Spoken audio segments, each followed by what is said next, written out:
Forget about the jersey I'm wearing, okay? Let's talk. I'm not too excited and happy with my club. The only hope I have is that we are having teenagers who are exhibiting a high level of talent. And so I'm very hopeful for the future that possibly we might go back to our glory days. But the team is not too sharp, okay? And it's not like it's the coach. I think it's beyond the coach. Maybe it's the whole system. The problem is quite systemic. So let's see how it goes. But I'm not here to talk about football. Okay, I have some few questions to ask you, right? Not few questions. There are a lot of questions, but I just want to bring your mind to something.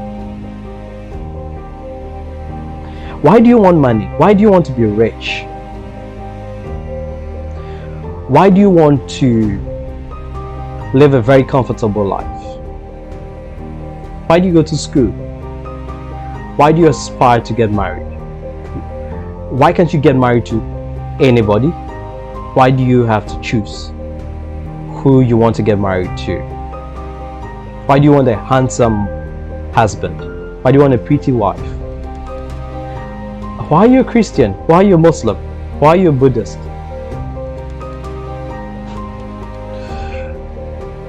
Why do you have the circle of friends you have?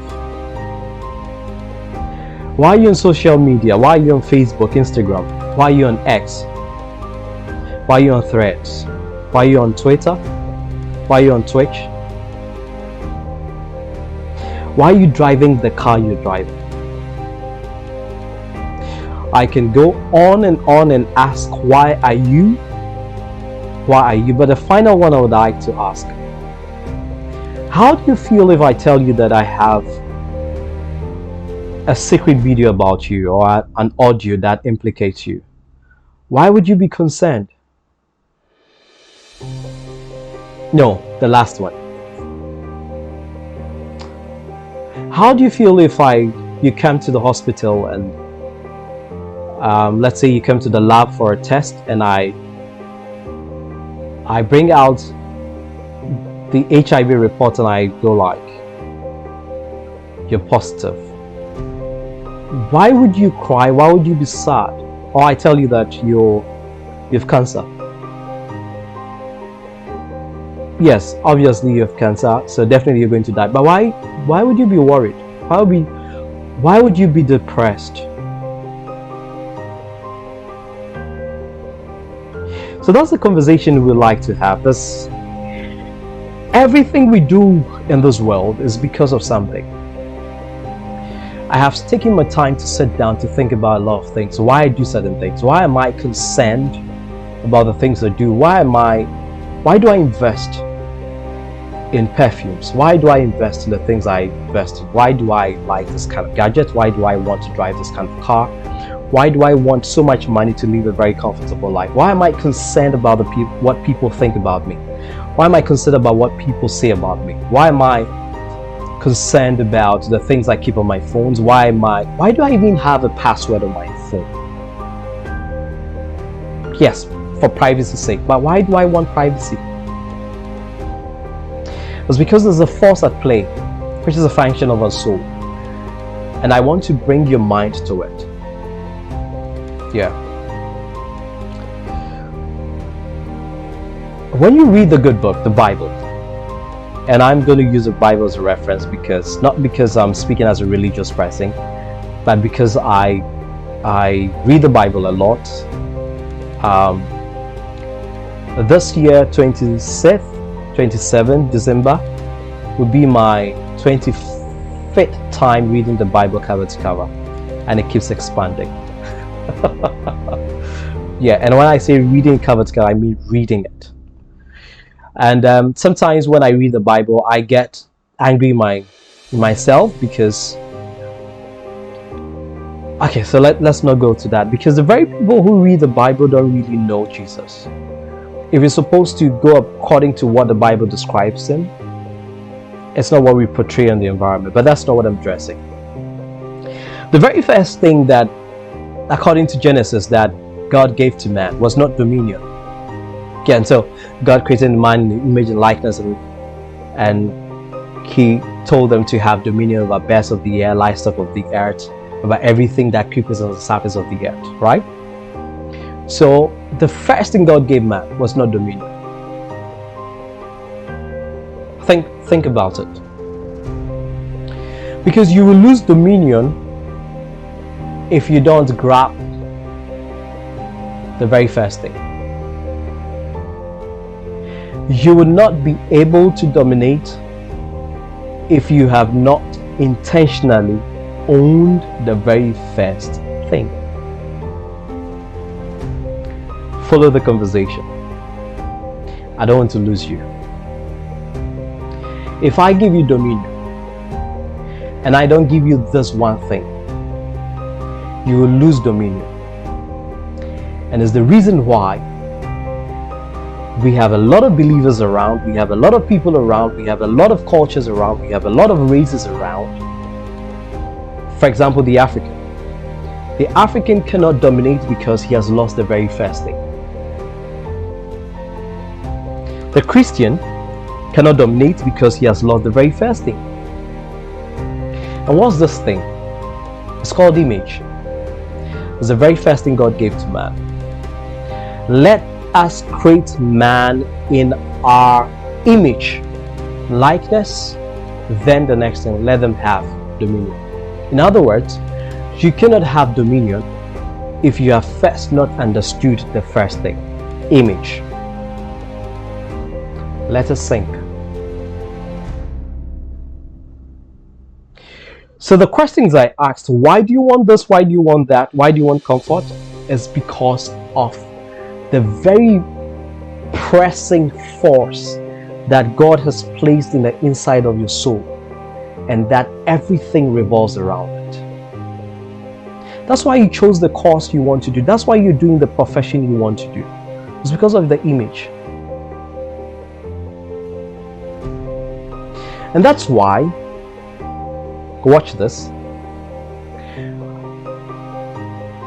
the primitive form of this is when you take a picture and you want to add filters, because you want to, what you seen as a raw file, as a raw picture, is not what you appreciate. So you want to become something that you are having as an imagination in your mind. So you want to become it. It's because there's a certain image that is driving you to get that particular image, and that's why you add filters to your image, because you want to get to a certain image. It's still image. And when I say image, the physical form of it is what we take as shots from the camera.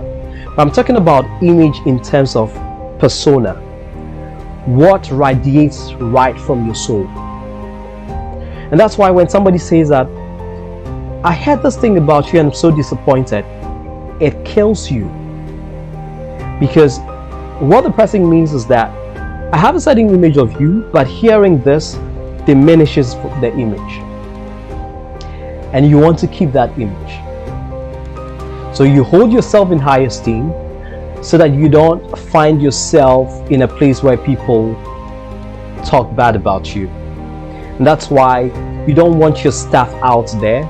You're concerned about the things you say. You're concerned about your personality, because of the same powerful force placed in the inside of your soul, the image. If you stand in front of a mirror, right, the only physical thing you can see is your physical body. But beyond that, when your eyes are closed, is another form you see, which is the image of your soul. And that's why you project into the future where you want to be, what you aspire to become. And that's why you take decisions on which courses to pursue, which profession to take. So it helps you live a certain life, become wealthy, have more money, raise a family, so that it fits into the image you have created for yourself. And so your biggest challenge in this world is catching up with your image. And that's why I want you to think about it deeply. As a matter of fact, I want you to sit down and meditate upon this. What image do you see yourself when you stand in the mirror of life? When you get a clear picture of that image, then you can work towards it. And that is what you should be competing with. And that's what makes you unique. It is not healthy comparing yourself to other people, because you would never become them. You only live in the shadows of them. But once you are able to identify pictorial terms through your imaginations as a function of your mind, an expression of your soul, once you are able to know what you are, that final image, then you can work towards it. So you are measuring yourself up not with an external person, not even with your siblings, but with your image, what you aspire to become and what the creators of the universe have called you to be. Image. And so before you sleep, spend time. When you stand in the mirror, you see yourself, you have a big nose, you have pimples over your body, you have great dentition, you have a nice smile. Maybe there's something about your face you don't really like, there's something about your body you don't really like, but that is your physical image. But let's talk about the image of your soul. It can only be seen through the reflection of life as a mirror, right?